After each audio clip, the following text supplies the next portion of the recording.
Salut à tous! Cette histoire est inspirée de témoignages réels partagés par nos abonnés sur la chaîne. Afin de préserver l'anonymat des personnes impliquées, les noms et certains détails ont été modifiés. Mais l'émotion reste intacte. Si vous aimez ces histoires, aimez-les, abonnez-vous à la chaîne et commentez pour indiquer d'où vous me regardez. Suivez-moi, car cette histoire est exactement comme vous l'aimez. Cette nuit-là, le ciel de Tallinn semblait plus bleu. L'air était frais, mais la chaleur qui m'envahissait était différente. Une chaleur qui venait de l'intérieur et que je ne pouvais plus contenir. Enrique était sorti avec des amis et la maison était silencieuse. Un silence criard. Je me tenais sur le balcon, serrant contre moi une tasse de thé qui refroidissait déjà. Et comme s'il savait exactement comme trouver, Mathéos apparut, lentement, prudemment, mais avec un regard qui en disait long. « On peut faire comme si de rien n'était, ou on peut arrêter de faire comme si de rien n'était », dit-il en me regardant droit dans les yeux. Je ne répondis pas. Je posai simplement la tasse et restai là, à attendre. Il s'approcha de moi, lentement, comme s'il respectait l'espace, mais voulait le traverser. Et il le fit. Le baiser se déroula avec une délicatesse qui semblait interdite. Nos lèvres se sont lentement rencontrées, comme pour demander la permission, mais en même temps comme si elles connaissaient déjà le chemin. Nous sommes allés dans la chambre. Rien ne pressait, juste le contact, la peau et la respiration. Chaque chose au bon moment, avec l'attention de quelqu'un qui vit quelque chose de rare. La nuit était à nous, pleine de regards, de longs baisers et de mains qui en disaient plus que des mots. Rien d'explicite, mais d'une intimité intense, si vous voyez ce que je veux dire.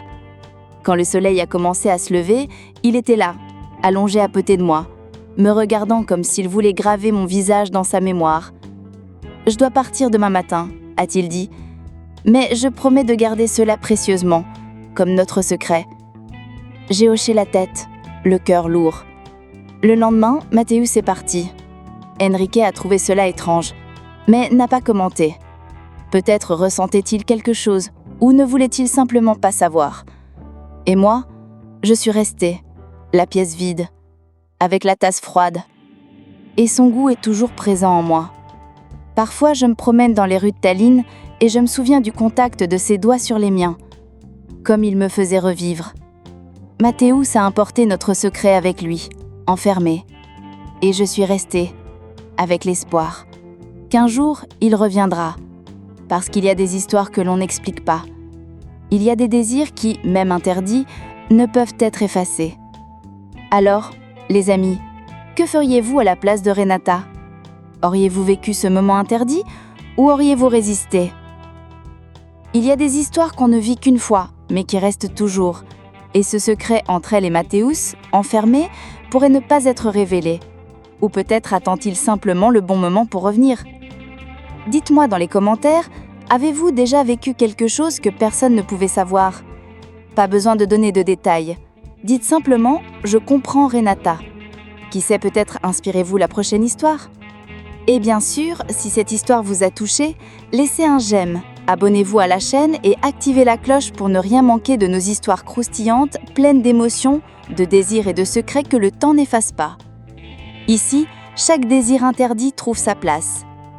Jusqu'à la prochaine vidéo, et faites attention à qui vous laissez entrer dans votre cœur. Parce que parfois, l'interdit, c'est exactement ce dont on a le plus besoin. Je m'appelle Renata et je vis à Tallinn, la capitale de l'Estonie, depuis près de 2 ans.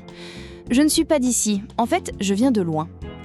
Mais c'est ici, entre les remparts médiévaux et les cafés silencieux, que j'ai décidé de prendre un nouveau départ après un divorce qui a non seulement laissé mon cœur en ruine, mais aussi mes projets, ma foi en l'amour, mon identité. Je pensais que le froid de cet endroit me glacerait de l'intérieur, mais Tallinn, avec son ciel qui ne s'obscurcit presque jamais en été et ses rues qui semblent tout droit sorties d'un conte de fées, m'a peu à peu réchauffée. Et ce à quoi je ne m'attendais pas, c'est que la chaleur la plus dangereuse viendrait de quelque chose, ou plutôt de quelqu'un que je n'aurais jamais dû désirer. Mon fils, Enrique, a décidé de venir passer quelques jours avec moi pendant les vacances. Il voulait me voir, prendre des nouvelles. Il a amené avec lui son meilleur ami, Mathéos, celui-là même dont il était proche depuis tout petit. Je pensais qu'il ne se souviendrait même pas de moi. Mais dès que je l'ai vu sortir du taxi, j'ai senti le temps s'arrêter. Mathéos était différent. Grand, basané, large d'épaules, soigné et un sourire chargé d'histoire. Son accent encore marqué par la campagne brésilienne contrastait avec la légèreté européenne de la ville. Je souriais, tentais de cacher, mais le froid qui persistait en moi commençait à céder. Les premiers jours, tout semblait raisonnable. Je n'étais que la mère de mon ami. Je prenais soin de lui, je cuisinais, je les emmenais tous les deux se promener dans le centre historique. Je leur montrais les vieilles tours, le marché aux fruits, le coucher de soleil vu depuis les remparts. Mais difficile de ne pas le remarquer. Mathéos trouvait toujours le moyen d'être trop près. Une caresse sur le bras, un compliment qui durait plus longtemps qu'il n'aurait dû, un regard qui semblait tout dire, sans rien dire. Et moi, je faisais semblant de ne pas voir, mais je voyais et je sentais. La nuit, quand Enrique dormait, j'entendais des pas dans le couloir. Des pas légers, comme s'il me voulait réveiller personne, mais plutôt se faire remarquer. Il s'arrêtait près de ma porte. Parfois, je sentais sa présence. Mon cœur battait fort, mais je ne bougeais pas. Une partie de moi voulait se lever, ouvrir la porte. L'autre me hurlait que c'était mal. C'est un de ces soirs-là que tout a basculé. Nous avons dîné comme à la maison, avec du saumon frais et du vin rouge. Nous avons discuté, ri. Enrique était fatigué et s'est couché tôt. Je suis restée sur la véranda, serrée contre une fine couverture à contempler le ciel clair des nuits d'été qui tombent à peine par ici. C'est alors que j'ai entendu la porte coulisser derrière moi. C'était Mathéos. « Il fait froid ici, n'est-ce pas ?» a-t-il demandé, assis à côté de moi dans une voix basse et sérieuse. Je me suis habituée, ai-je répondu sans le regarder directement. Je crois qu'on s'y habitue à tout, non ? Même aux choses auxquelles on ne devrait pas. J'ai détourné le visage. Que voulait-il dire par là ? J'ai toujours admiré Renata, depuis que je suis enfant. Mais maintenant, c'est différent. J'ai grandi et tu es toujours aussi belle. Plus que dans mes souvenirs. J'essayais de rire, doucement, détendue. Mais j'ai échoué. « Tu as bu ?» demandai-je en détournant le visage. « Juste du courage. Une gorgée. » Puis il me regarda. Mais ce n'était pas n'importe quel regard. C'était celui qui brise les murs que nous construisons à l'intérieur. Un regard posé qui en disait long que n'importe quel mot. Si tu me dis d'arrêter, j'arrêterai maintenant. Mais si tu me laisses faire, je peux te montrer que le temps a passé et que je t'ai aussi traversé. Là, entre le froid estonien et la chaleur que je ne voulais pas admettre, tout a commencé à dérailler. Mais je ne savais pas encore que le vrai danger n'était pas ce que je ressentais, c'était qui pourrait le découvrir. Et maintenant, les amis, vous aussi vous avez eu la chair de poule avec cette première partie de l'histoire ? Tenez-vous bien, la température va encore monter, et je ne parle pas de la température à Tallinn, d'accord ? Vous avez aimé l'histoire ? Alors aimez-la, abonnez-vous à la chaîne et laissez un commentaire câline-t-elle ceci bien que dans tout mon film biblique. Le lendemain matin, le ciel de Tallinn semblait plus clair. Mais en moi, le brouillard ne faisait que s'épaissir. J'ai préparé le petit déjeuner comme si de rien n'était, comme si mon corps ne portait pas, dans chaque centimètre carré, le souvenir de cette nuit. Mathéus est entré dans la cuisine pieds nus, les cheveux encore en bataille, avec cet air de quelqu'un qui n'est pas pressé, mais qui porte un monde dans ses yeux. « Bonjour, Renata », a-t-il dit d'une voix rauque, trop basse pour être innocente. J'ai essayé de répondre naturellement, mais mon regard l'a trahi. Je l'ai regardé, bras forts, regard calme, comme s'il savait ce qu'il avait fait et ce qu'il pouvait encore faire, si vous voyez ce que je veux dire. Enrique est arrivé ensuite, excité, racontant sa journée. Il a proposé une promenade le long des remparts du centre historique et j'ai accepté. J'avais besoin d'air, j'avais besoin de m'évader. Nous sommes sortis tous les trois. Les rues pavées racontaient des histoires vieilles de plusieurs siècles, mais celle qui me consumait était récente, intime. Mathéus marchait à mes côtés, un peu en retrait d'Enrique. Parfois, sa main effleurait la mienne. Parfois, nos regards se croisaient et duraient trop longtemps.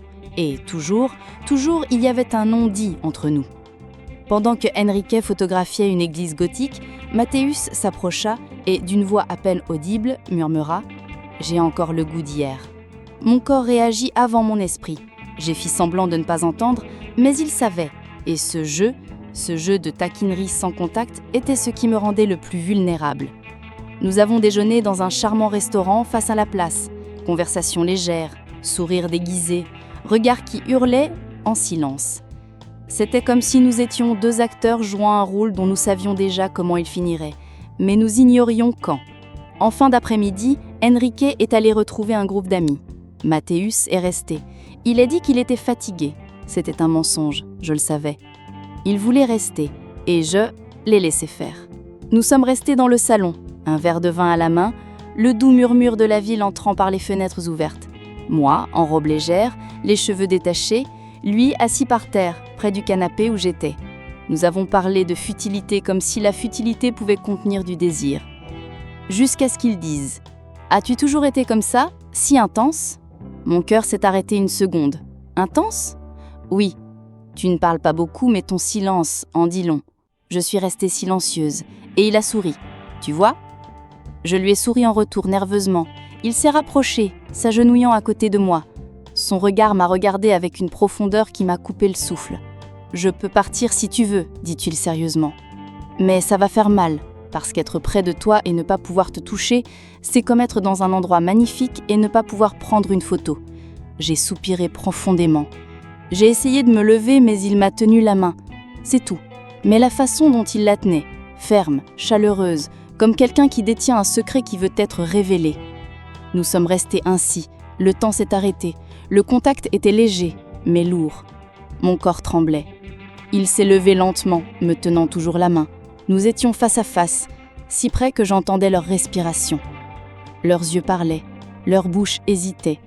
Le baiser semblait inévitable. Mais alors ? Un bruit dans le couloir. La poignée de porte a bougé. Une frayeur. C'était juste le vent. Mathéus recula d'un pas. « Désolé, murmura-t-il. Je crois que je suis allé trop loin. » Je secouai la tête. Je savais qu'il n'était pas parti. Mais j'y étais presque.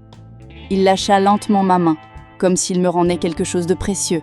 « Pas aujourd'hui, murmurait-il. Pas encore. » Il hocha la tête, me regardant comme s'il mémorisait chaque détail. « Mais y aura-t-il un jour ?» demanda-t-il avec un demi-sourire. Je ne répondis pas. Car à cet instant, la question brûlante était autre. Et si c'était déjà arrivé, et que je ne faisais que repousser l'inévitable ? Le silence planait, épais, intense, magnifique et dangereux, comme Tallinn elle-même, froide à l'extérieur, mais à l'intérieur, elle brûlait comme un feu. Et maintenant, dites-moi, pensez-vous que Renata devrait céder d'une bonne fois pour toutes ? Ou est-il encore possible de revenir sur sa parole ? Enrique le découvrira-t-il avant l'heure ? Laissez un commentaire ci-dessous, car je suis curieux de savoir ce que vous feriez à sa place. Dans le prochain chapitre, un secret sera révélé, et personne n'en sortira indemne. Abonnez-vous, activez la cloche et préparez votre cœur. À d'ici là.